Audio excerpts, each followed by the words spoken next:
सरी नाही लोयर सुक्तेल जलसेचन प्रकल्प विस्थापितों दुख अन्यमानंक मुहरे हस फुटाइबाकु जाई पूर्वपुरुषर भिटामाटी छाड़िथिबा लोकमानंकु भूली जाउछि प्रशासन। वर्षारे जलभंडार भर्ती हेबा परे लोईसिंघा ब्लॉक कुमियापाली गाँ मुंडरे पानी गाँ लोकंकु विस्थापित करबाकु प्रशासन उद्यम चलाइथिबा बेले न्याय्य दाबीरे आंदोलन चलाइछंती ग्रामवासी। पारंपरिक अस्त्रशस्त्र पूजा करी 84टी आदिवासी परिवार आंदोलन चलाइछंती। एही गाँर 540 परिवार 84 परिवार आज भी सरकारी सहायता ग्रहण करि नाहंती।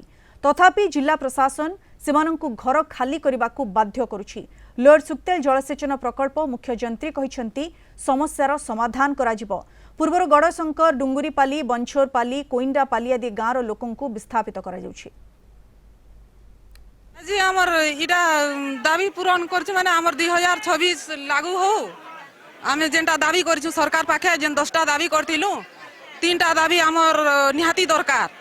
जैसे 3टा दाबी रु आमे हमर 11(1) कैंसिल करू तापरे 2026 लागू करू और हमर 2013 पॉलिसी दिया जो रॉयल सुक्तेल डैम रे हमको बुढ़ी अंचल रु अलगावाल लागे आमर विस्थापित किसी नहीं देवार ताली थैथान नहीं देवार ताली जमीन बाबद रे नहीं देवार ताली गजखुट किसी नहीं देवार ताली से तू अलगामो बोलुचन प्रशासन जे केनता अलगाबे बोली आज इटा बसी 2013 ही समस्त को थैथान कराई सेटा नुआ कथा नुहे 2013 ही करा होची आ से माने सेटा जानि छन कट ऑफ डेट देखुन 84 लोक लगी कट ऑफ डेट चेंज नहीं पारे आपनकर 7000 फैमिली निष्कासन सरी गले न जदि आपनकर 1-26 कट ऑफ डेटा हुए ताले गोटे कैस्केडिंग इफेक्ट आवा सेटा नहीं पारे।